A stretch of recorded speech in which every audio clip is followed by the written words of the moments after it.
मेडिस्टैंड। अपनी बीमारी को समझिए। अस्सलाम वालेकुम ख़वातीन हज़रात, प्रोफेसर अज़ीज़ुर रहमान मेडिस्टैंड अपनी बीमारी को समझिए की जानिब से ये आज की वीडियो है वेरिकोज़ वेन्स के बारे में।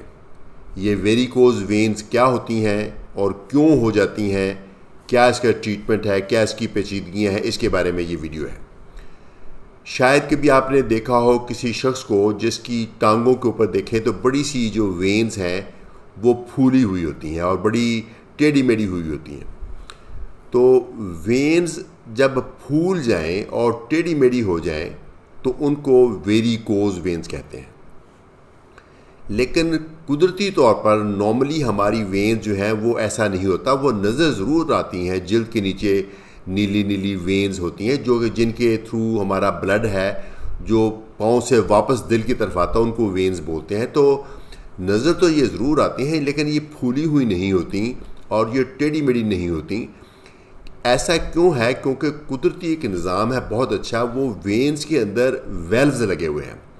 जैसे ये हैंड पंप होता है उसके अंदर वेल्व लगा होता है। आप सारी रात उसको वेल्व पंप को ना यूज़ करें, सुबह जब यूज़ करते हैं हैंड पंप को तो उसमें से पानी आना शुरू हो जाता है। अगर वो वेल्व ख़राब हो जाए तो पानी नीचे चला जाता है क्योंकि ग्रेविटी की वजह से हर लिक्विड जो नीचे की तरफ जाता है।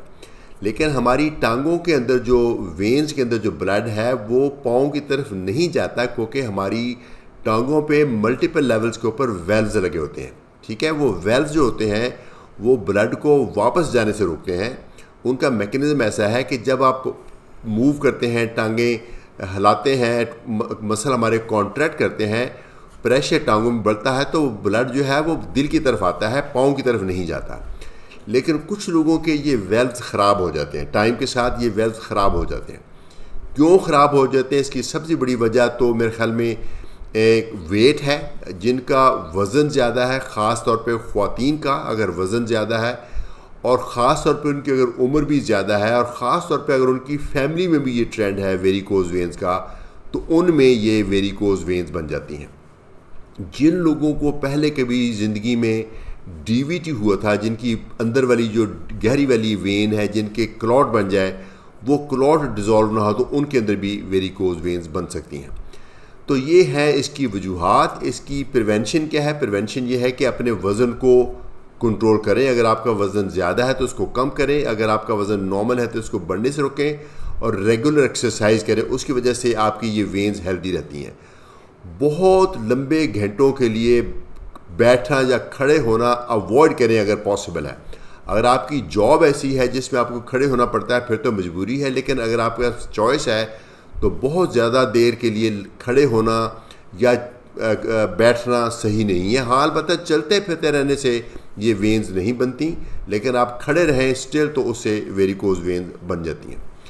अगर किसी को बहुत दरीना कब्ज़ है या उससे भी ये वेन्स बन सकती हैं। अब इसकी अलामात क्या हैं?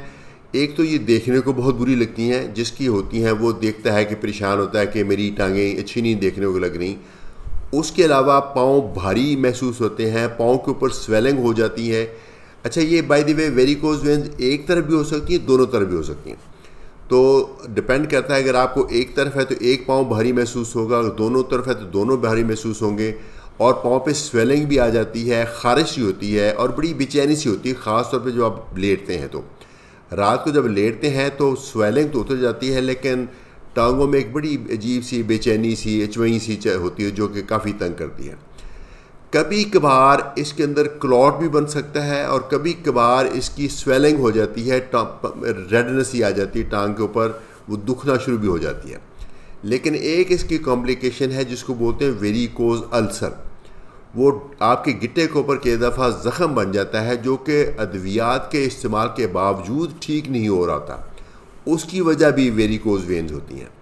और एक कॉम्प्लिकेशन जो इसकी है वो लकीली बहुत कॉमन नहीं है। वो ये है कि चूँकि वेन्स के अंदर प्रेशर बहुत होता है, ब्लड बहुत होता है, अगर कहीं कट लग जाए या कई दफ़ा कट के बगैर भी वो रप्चर हो सकती तो बहुत सारा ब्लड निकल सकता है। वो वेन से बाहर आके आपकी जिल्द के नीचे इकट्ठा होकर बहुत बड़ा सा नील बन सकता है या फिर ब्लीडिंग होके कई दफ़ा बंदे का ब्लड प्रेशर भी कम हो सकता है, सीरियस कॉम्प्लिकेशन भी हो सकती है।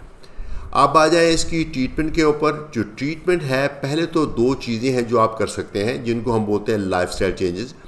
एक तो ये है कि बहुत लंबे आवर्स के लिए, टाइम के लिए खड़ा होना अवॉइड करें। अगर आपको खड़ा होना पड़ता है तो कभी एक टांग पे वज़न डालें, कभी दूसरी टांग पे वज़न डालें, तो कि आपके मसल जो है वो कॉन्ट्रैक्ट करते रहें, आपका ब्लड वापस आता जाए। बहुत लंबे आवर्स के लिए बैठना भी अवॉइड करें। अगर मजबूरी है तो अलग बात, अदरवाइज़ आप कोशिश करें कि घंटों के लिए ना बैठें। और अगर आपको वेरिकोज वेन्स हो गई हैं तो जब भी आपको ज़्यादा देर के लिए बैठना है या खड़े होना है या सफ़र करना है ख़ास तौर पे, तो एक चीज़ मिलती है, इलास्टिक स्टॉकिंग बोलते हैं उसको, या कंप्रेसिव स्टॉकिंग बोलते हैं। वो एक किस्म की जुराबें हैं जो नायलॉन की होती हैं ताकि वो आपकी टांगों को प्रेस करके रखती हैं बाहर से।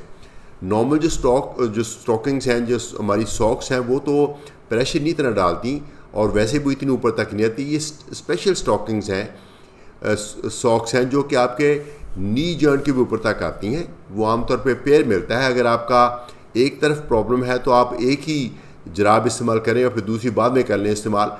तो जब भी लंबे घंटों के लिए आपने खड़े होना है या काम करना और ख़ास तौर पर सफ़र करना, तो ये आप इलास्टिक स्टॉकिंग पहन लें। दूसरा एक सिंपल सा टिप ये है कि जब भी आप लेटे हों तो आपने जो दोनों गिट्टे हैं उसके नीचे कोई चीज़ रख लें। मेरे ख्याल में एक तकिया एक्स्ट्रा रख लें और वो पिन्नी के नीचे ना रखें, वो ताकि वो ब्लड की फ़्लो को रोकेगा। आप गिट्टों के नीचे एक तकिया रख लें ताकि आपकी ब्लड फ़्लो बेहतर हो जाए। और लेटे हुए भी टांगें थोड़ी सी मूव करें, कभी एक टांग अपना इकट्ठी कर लें, कभी दूसरी कर लें, इससे सर्कुलेशन बढ़ जाती है। तो अगर आपको कोई तकलीफ़ है, भारीपन है, ख़ारिश है या अचवई है, तो आप अपने फिजिशियन को मिल सकते हैं। वो कुछ अद्वियात देंगे जिनसे ये सिम्टम्स आपकी बेहतर हो जाएंगी। अगरचे जो वेरिकोज वेन्स हैं उनको कोई भी दवाई ठीक नहीं कर सकती। अगर बहुत ज़्यादा तकलीफ़ है तो फिर उसका इलाज सर्जरी की सूरत में होगा। कई तरह की सर्जरीज़ हैं, वो आप पहले तो अपने सर्जन को मिल लें, वो बताएंगे कि आपको सर्जरी की ज़रूरत है कि नहीं है। अगर है तो कई तरह की जो अवेलेबल सर्जरीज़ हैं उनमें से कौन सी बेस्ट है। मेरे ख्याल से अगर बहुत एडवांस केस नहीं तो वेल्व को रिपेयर भी किया जा सकता है। अगर वो नहीं तो आपकी वेन्स जो है उसके अंदर एक टीका लगा के उसको सुकेड़ा जा सकता है। कई दफ़ा उसके ऊपर टांका लगा के उसको सुकेड़ा जा सकता है। कई दफ़ा पूरी की पूरी वेन को निकाला जा सकता है। वो मुख्तलिफ तरह की सर्जरीज़ हैं। कोई भी सर्जरी ऐसी नहीं जो आपकी वेन्स को ओरिजिनल कुदरती लेवल पे ले जाए, लेकिन काफ़ी हद तक आपको उसमें रिलीफ मिल जाएगा।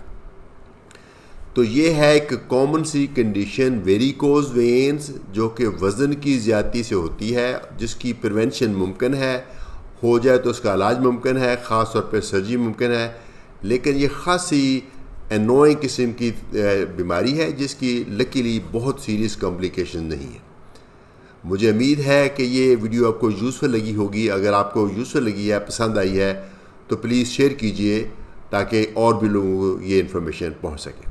इजाज़त चाहूँगा प्रोफेसर अजीज़ुर रहमान फ्रॉम मेडिस्टैंड अपनी बीमारी को समझी की जानिब से।